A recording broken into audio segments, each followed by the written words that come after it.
Thank you, Larry. Good morning, everybody. I don't know exactly what I'm going to say. It's a little unscripted tonight, or today, this morning. But I'm going to make you this promise. When you leave here today, you're going to say if Donald Trump gives David Pascoe his 10 minutes, Donald Trump will come to South Carolina and campaign for David Pascoe. You get ready. Let's buckle up. I've been a prosecutor for 33 years. And in those 33 years, I am the only candidate for Attorney General who's put men on death row.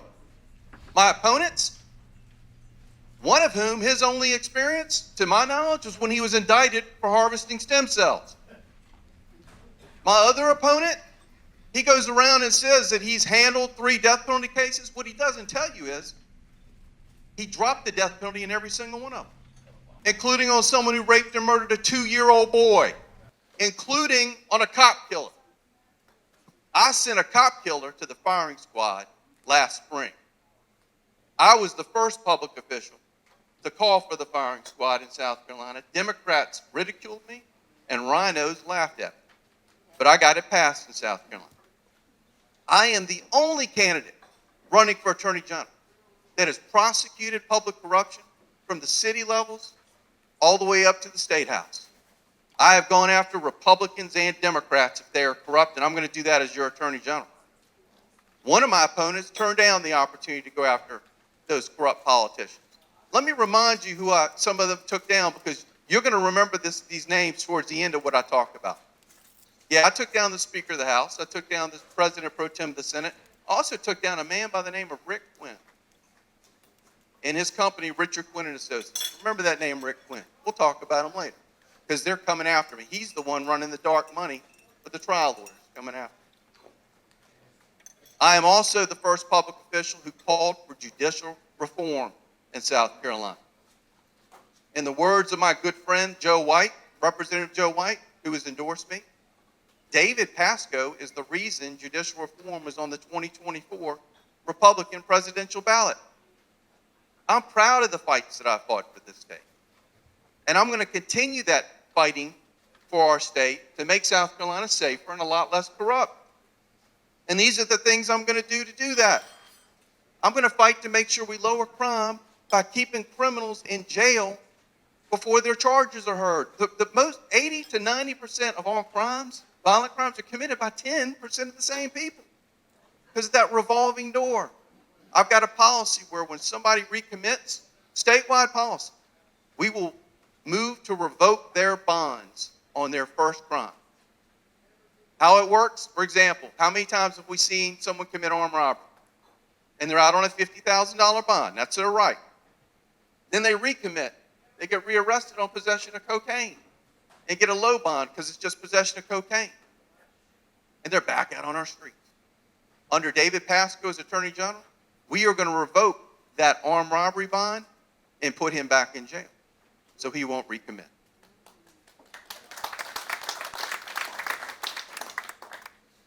We are going to fight illegal immigration in South Carolina because I have a policy.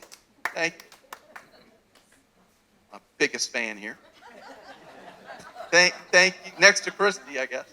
Now, I have a policy that's going to keep illegal immigrants in jail longer when they get arrested, that will allow ICE to determine whether they should be deported or not. I'm also going to work with the Saritas of the world and other legislators and Joe White and the Freedom Caucus to pass another Illegal Immigration Reform Act, which makes it illegal to be an illegal alien in South Carolina, where we can get them locked up so ICE can determine whether they need to be deported or not. All right? And now my 2 babies.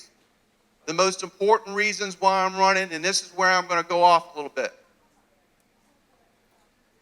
Protecting our children better and corruption. That's why I'm running. We have got to do a better job of protecting our children in South Carolina. And to send the message under Attorney General David Pascoe, we will start seeking the death penalty for child rapists.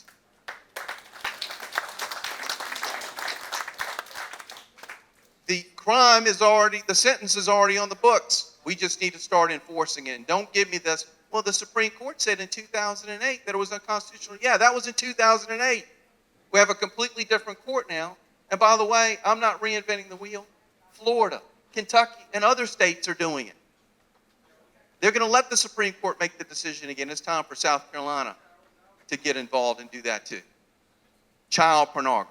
This is what set me off this week. Everybody thinks it was that post Thursday night that sent me off before I went to Faith Wins. No. I dealt with him later. It was a text that I got from my deputy solicitor. Orangeburg County, a man by the name of Robert Gillespie was charged with child pornography in 2015.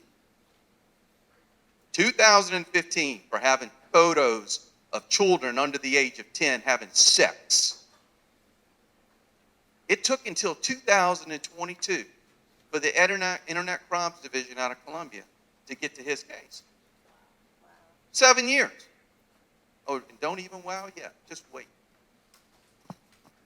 They dismissed all his charges, reduced it to an exploitation third degree in 2022, and he's back out on our streets in 2022. He's actually back out before that.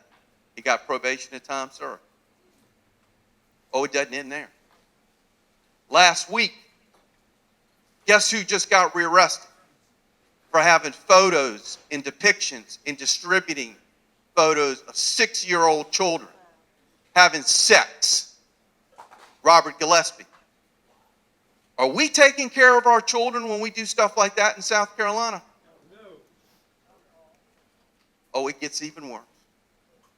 At his bond hearing, I read the Times and Democrat story yesterday. I was too mad to read it Thursday night. I waited till yesterday. The judge asked, where is anybody from the Attorney General's office to let me know if his bond should be denied? There was not a freaking prosecutor at the bond hearing for a man who's being rearrested for child porn. My friends, and so he ended up getting a bond. He might be back out on the streets. If I was your Attorney General, and one of my prosecutors didn't show up at a second bond hearing, my head would explode and they would be fired. Let me ask y'all something. When are we going to end the madness in this damn state and let justice prevail in South Carolina? It has to be in 2026. I am going to approve the single-digit conviction rate on child rape cases and on child pornography cases. You know my plan. I'm going to take that money and I'm going to let the local prosecutors prosecute those cases. And if those local solicitors don't do their job, then David Pascoe and all of you are going in their backyards and we're going to make sure they're not reelected. Got it? So we're going to start taking care of our children when you elect me to be your Attorney General. And now, finally, let's talk about corruption. Because I've told you that an Attorney General's duty is to be where corruption needs an adversary. And that's where I'm going to be. We live in a corrupt state. And if you don't think we're in a corrupt state, then you're not voting for me. You're voting for one of the other two establishments. I'm going to give you a very specific example of why I started going off on this state. Yes, I was a special prosecutor from 2016 to 2021, and I took down those corrupt legislators. I wanted to go further because corruption runs deep and is bipartisan. And I issued a grand jury report that talks about that corruption, and everybody in the world could see where Pascoe was about to go. But the Supreme Court in 2021 told me I had to stop. Because they said you're only a solicitor. You have to be an Attorney General to go after these people. So I took their message, and I'm running for Attorney General to finish the job I started. But there was something else that happened right before that that really got me going, which made me decide that once I'm not the special prosecutor anymore, I'm going to start going to the Republican parties in Greenville, in Pickens, in Horry. And I'm going to start talking about corruption and judicial reform. This is what happened. Tell me we don't have a corrupt state when I tell you what happened. In May of 2020, I got a phone call from a sitting circuit court judge who you could tell was probably in tears. He was venting. He was yelling into the phone. David, you don't understand how bad it is up here. I have a case, and it is disturbing my conscience. It's a civil case. And I have been forced, basically blackmailed. I wrote the word blackmail down in my notes. That if I don't continue this lawyer legislator's case, I will lose my job. That lawyer legislator, Merle Smith, the chairman at the time of the Judicial Merit Selection Committee. Merle, I know you're coming after me with your dark money, fact check, Integrity Watch, with Randy Lowell and everybody else. I know it. See, the reason they've spent millions of dollars against me, we've had a lot of people talk about how they're going to fight corruption. You've only had one that knows how to take it down. They are scared to death of me because they know what I'm going to do to them. Their biggest lie is that they call me a wolf in sheep's clothing. I think y'all know by now I am a wolf in wolf's clothing. They know it. They know it. Corruption, we have lawyer legislators making millions of dollars collectively in attorney general litigation retention agreements. The attorney general hires them. Well, when I'm your attorney general, the attorney general is going to fire them. And I've been running on that. They know that I'm going to take away their nut, their money, and they're coming after me. So I'm going to now intertwine that post from last week with some of the people I'm going to talk about. Because it's been interesting. Everybody's trying to theorize who got to Donald Trump to lie to him about Pascoe or to get him to say bad things about him. Well, one person called me up and said, it's Merle Smith. Because remember, Merle Smith just did him a big favor with the redistricting in the House.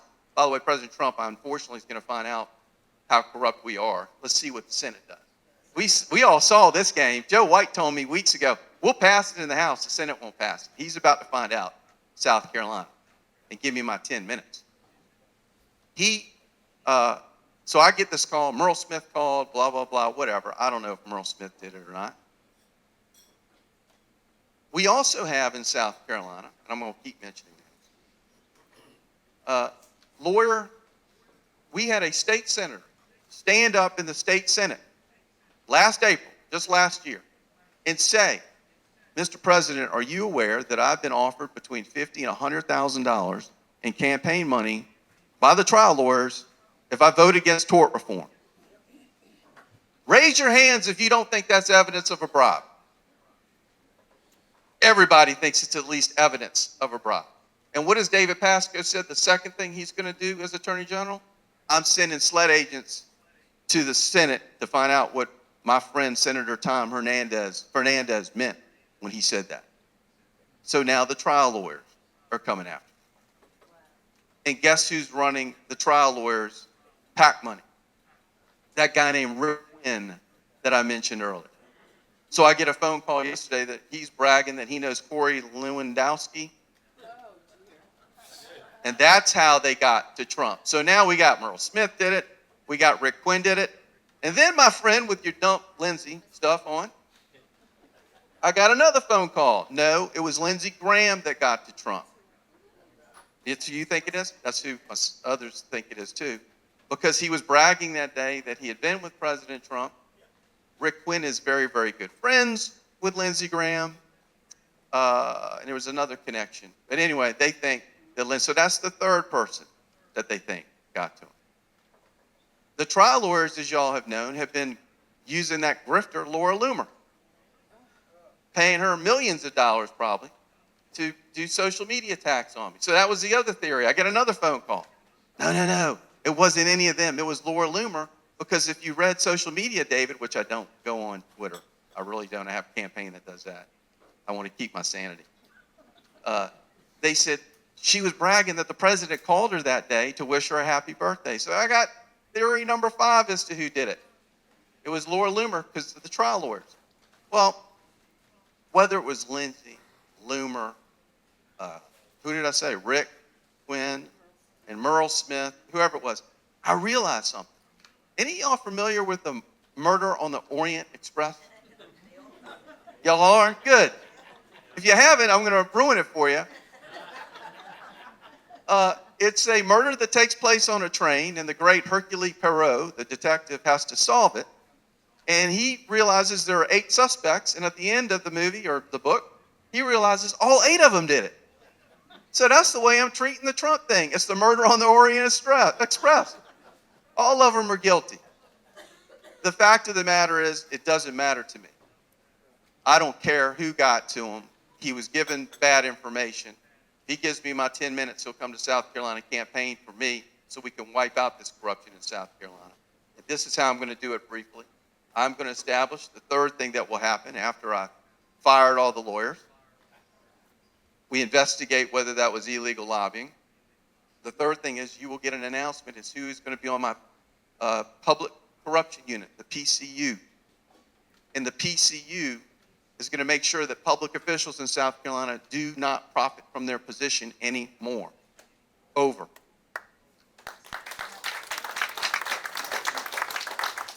The PCU is also going to have retirees on it, volunteers, to go through every campaign disclosure report of elected officials and every statement of economic interest to make sure they're not profiting from their positions. They will alert my lawyers, myself, they'll red flag things and we'll go after them. So if my PCU had been in existence, my opponent would not have been able to take $37,000 from his office as an allowance because we would have stopped that.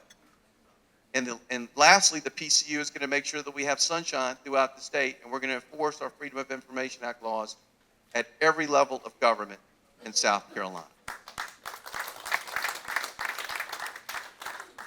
So I want to close with this. As you all know, the biggest problem we have in South Carolina is toleration. We tolerate a government that allows a single-digit conviction rate for child pornography.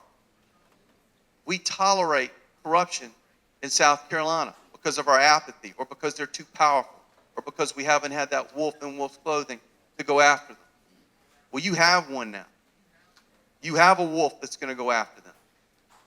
And my promise to you is this. When we tolerate what we know to be wrong, we strike a blow against justice everywhere. My pledge to you is when you elect me as your Attorney General, the days of toleration in South Carolina are going to come to an end. I'm not running for Attorney General, as you can see, to make friends, except for the people in this room. I'm going to represent the citizens of South Carolina and only the citizens of South Carolina. So please support me, vote for me on June 9th, go on social media and fight the war for us. And if there's anything I can do for anyone in this room, you let me know immediately. Thank you all very much. Thank you.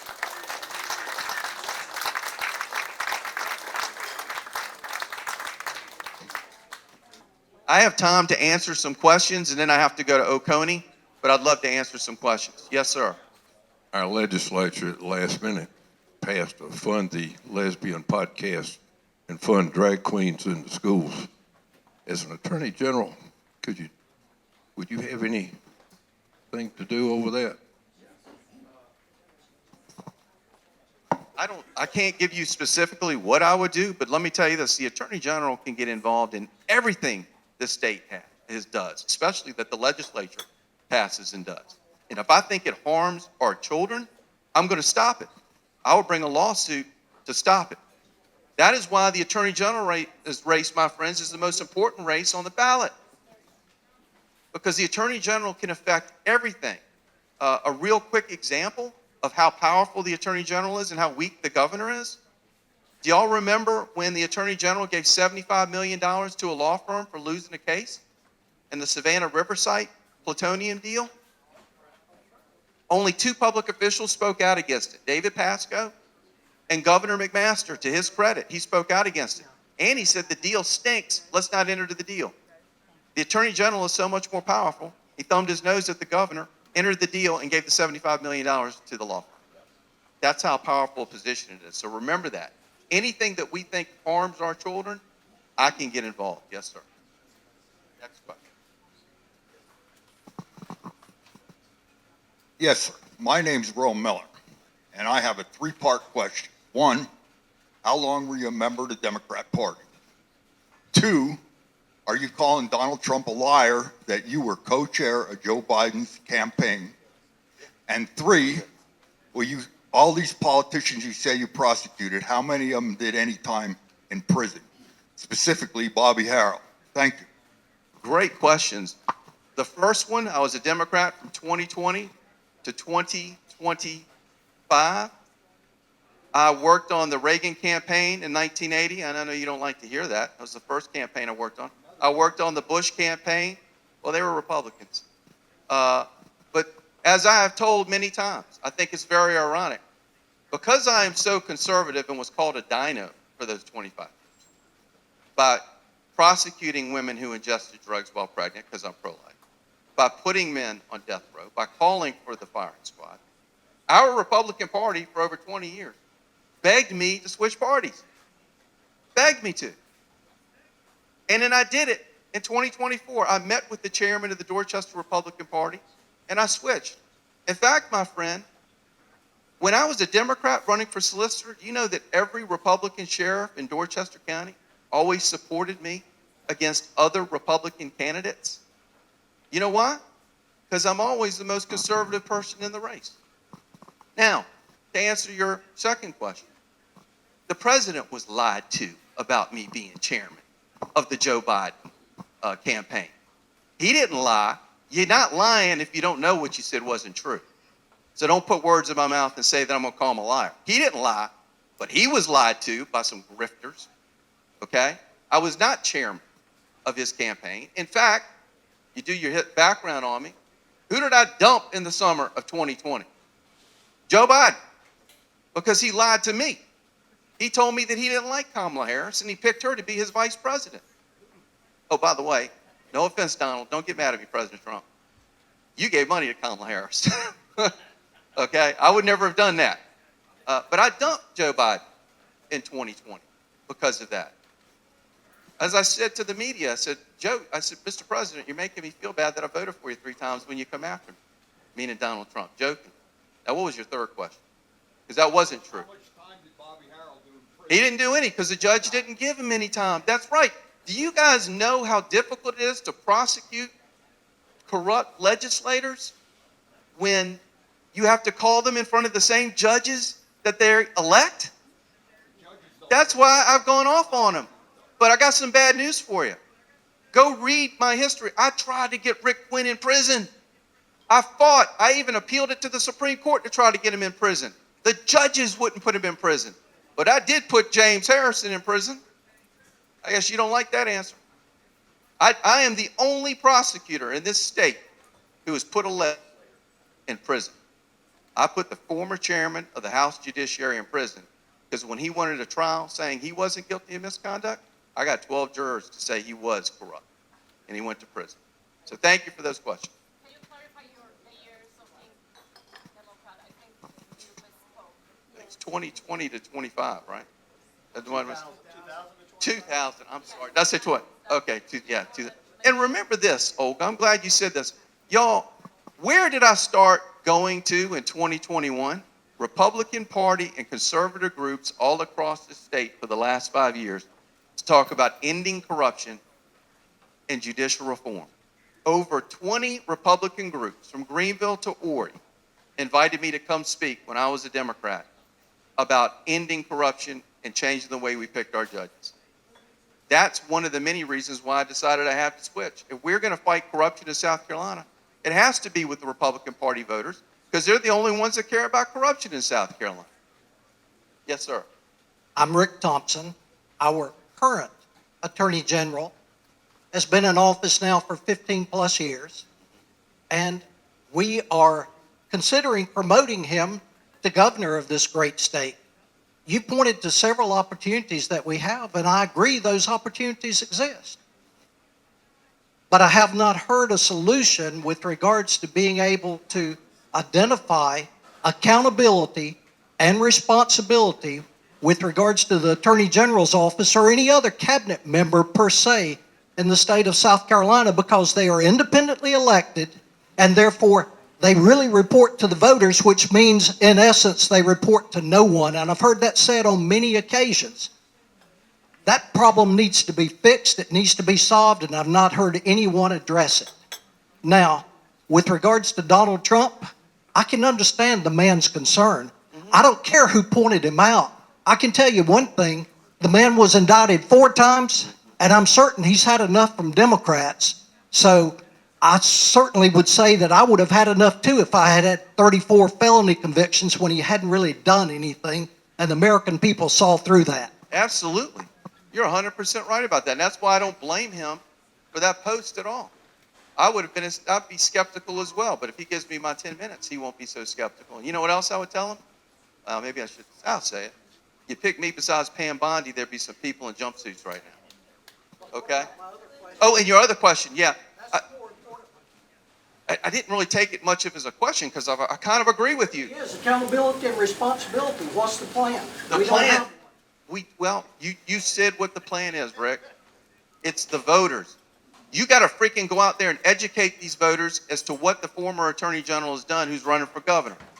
You got to go out there and educate the voters about the people that are running for Attorney General, that there's only one Attorney General that's even saying the word corruption. My other 2 opponents aren't even saying the word because they're part of the establishment. So, Rick, that's the only solution we have, brother, is we got to get the people involved because you're right. Right now, it's only up to the voters right now. That's it. That's it. Yes, sir. My name's Mike Banky. You've kind of started to answer this question earlier, but you're going to go after corruption. You're going to put these child predators, bring charges against them. You talked about the judge that called you in tears because he was being forced. You can bring the charges, but how are you going to, or what tools do you have or plan do you have to actually get these people put in prison and override the trial lawyer politicians that are going to tell these judges not to convict them or whatever? So That's a great question. A couple of points I want to make.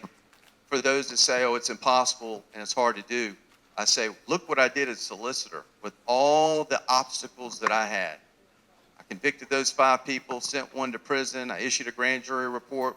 We got the only illegal lobbying conviction in the history of our state.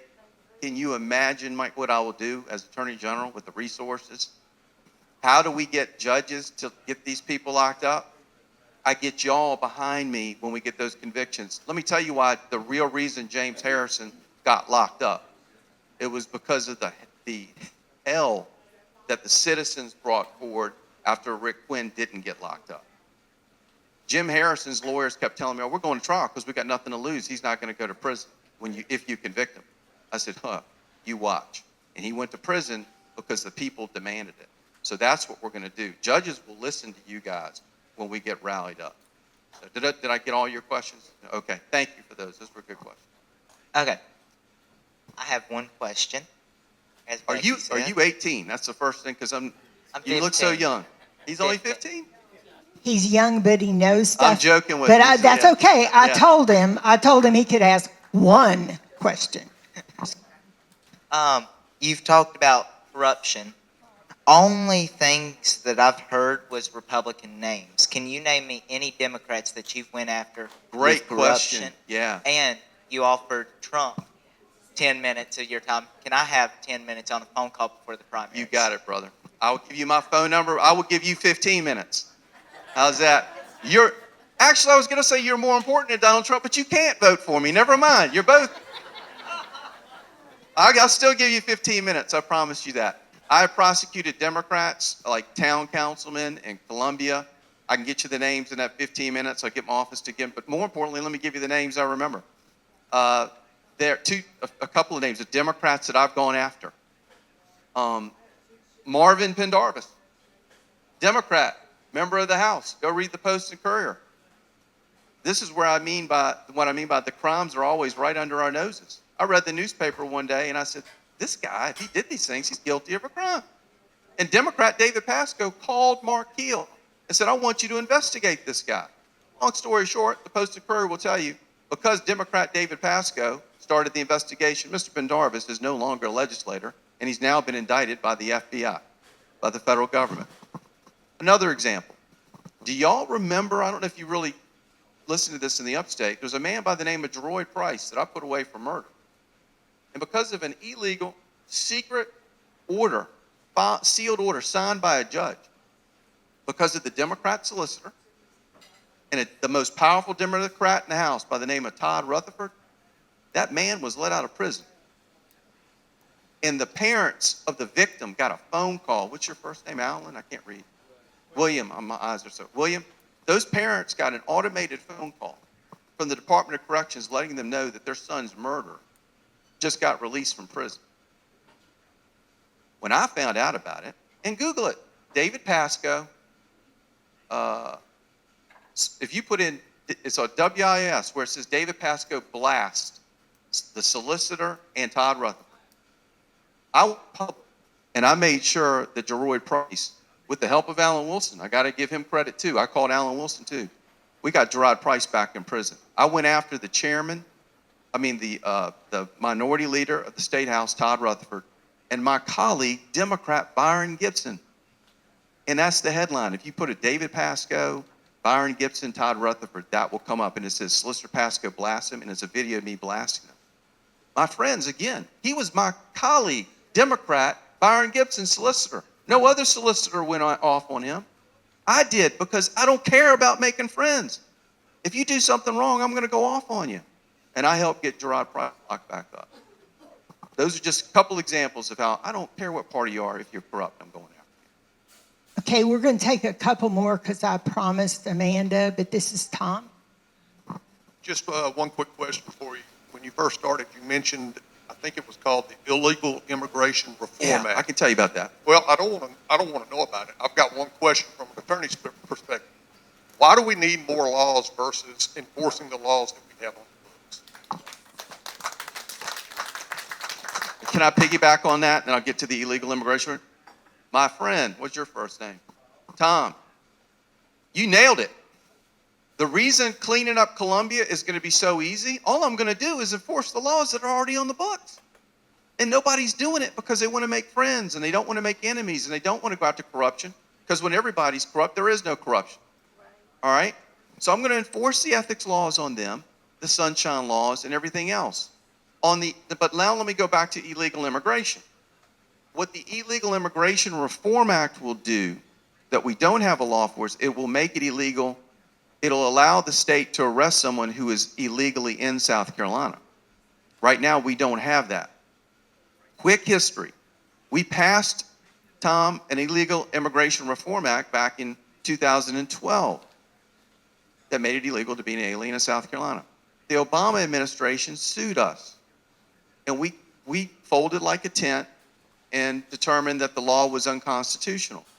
Well, one of the things that the Supreme Court has repeatedly told states is we will follow the lead of the executive branch on immigration policy. We now have a new president. Do you think Donald Trump's going to sue South Carolina if we have an Illegal Immigration Reform Act in South Carolina? Of course not. So that's why I say we need to tighten the law up and pass another one now in 2026. Okay? Great question on just apply the freaking laws we already have for the most part. Yes, sir. Hi. Yes, ma'am. One quick question first, because you just talked about Todd Rutherford. There was a video, that same video of Yeah. you were talking about him being your good friend. Yeah. So y'all were close friends, but Yeah. you still stood up to him Yes, ma'am. when push came to shove. Is that what you're saying? Yes, ma'am. And I got you reminded me of a story after your question I want to tell Because about I that. know what that's like, actually. One of the questions I had was, so there has been an AG opinion. AG opinions mean a lot, right? And actually, lately, they've been like accepted as law And they a lot of shouldn't times. be. And they shouldn't be. And in one of the AG's opinion letters, it was explained that it was not the job of the AG's office to find facts whenever presenting an opinion. Their job was basically to listen to the department head of whatever executive branch department that that the state is asking for the opinion. They're supposed to take their word as truth and then make their decision based upon that. And that segued into the whole cast vote record issue, which I've talked to you about before. And so my question to you is that true that the AG's job is not to find truth, just to base it upon whatever the department heads say? And in the situation such as like cast vote records, where his opinion has been basically taken as gold, and a judge has ruled based upon his opinion where there was no fact finding, what would you do in that kind of situation, and what do you think about that? AG opinions sometimes aren't worth the paper they're written on, okay? They should always be based on the truth, all right? They are not law. Let me give you an example. To draw them out, I'm not going to give the long story, I asked for an AG opinion on whether I can go after those corrupt legislators, basically. Were they committing crimes? I got a 46-page AG opinion telling me they didn't commit crimes. They were citing cases from the 1840s.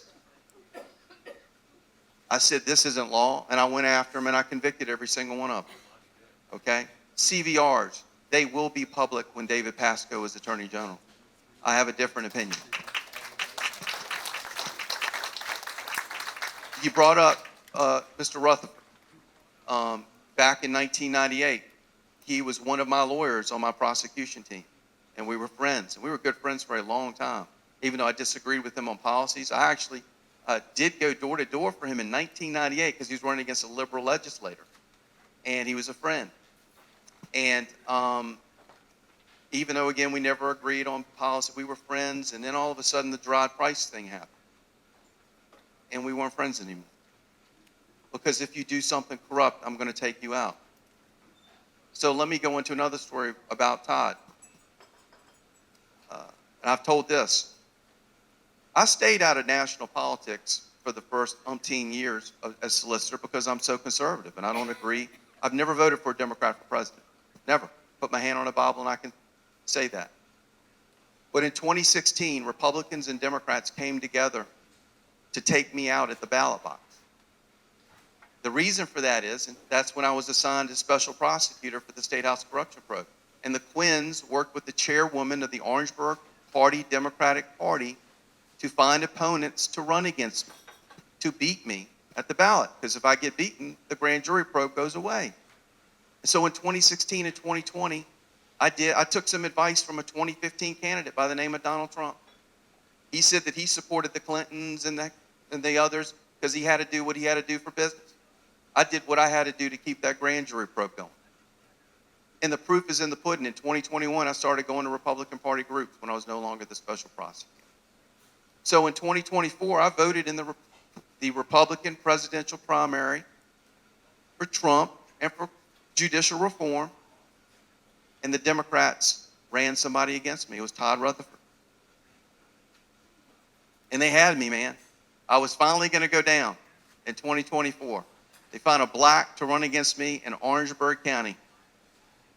And they said that Pascoe voted in the Republican primary. They called me a MAGA Democrat, which was true.